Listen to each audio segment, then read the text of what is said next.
আমি যদি জানতাম উগ্রবাদের এই ভয়াবহ উত্থান হবে গণ অভ্যুত্থানে, কয়জন জানতো রাস্তায়?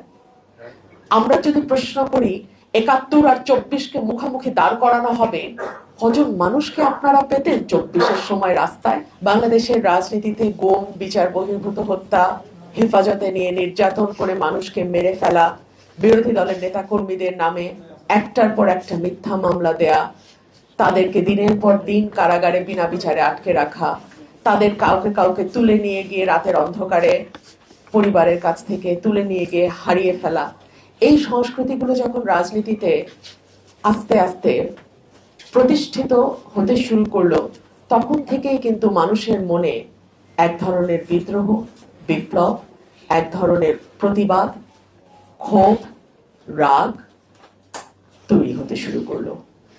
এবং তারই একটা চূড়ান্ত পরিণতি আমরা দেখলাম ২০২৪-এর অগাস্ট মাসে। আমি যদি পাল্টা প্রশ্ন করি, গণ অভ্যুত্থানের ২ বছর পার না হতেই মানুষের মধ্যে এত হতাশা কেন? মানুষের মধ্যে এত কষ্ট কেন? মানুষের মধ্যে প্রতারিত হবার এই বোধটা কেন? আমি যদি পাল্টা প্রশ্ন করি, এই ১.৫ মাসের যে আন্দোলন আমরা দেখেছি, সেখানে আমরা প্রথম সারিতে যে নারীদেরকে দেখেছিলাম, তারা ধীরে ধীরে হারিয়ে গেল কেন?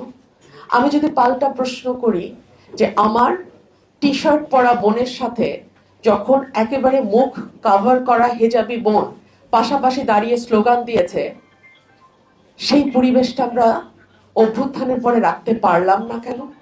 আমি যদি পাল্টা প্রশ্ন করি যে অভ্যুত্থানে আমরা মুক্তিযুদ্ধের গান দিয়ে, মুক্তিযুদ্ধের স্লোগান দিয়ে অভ্যুত্থানটাকে সফল করেছিলাম, অভ্যুত্থানের পরপরই একটার পর একটা মুক্তিযুদ্ধের মোরাল ভাঙলো কারা? আমি যদি প্রশ্ন করি, আমি যদি জানতাম উগ্রবাদের এই ভয়াবহ উত্থান হবে গণ অভ্যুত্থানে, কয়জন জানতো রাস্তায়? আমরা যদি প্রশ্ন করি ৭১ আর ২৪-কে মুখোমুখি দাঁড় করানো হবে, কজন মানুষকে আপনারা পেতেন ২৪-এর সময় রাস্তায়? অর্থাৎ যেই মুখোশটা পরে আপনারা এত শক্ত শব্দ কি ব্যবহার করব?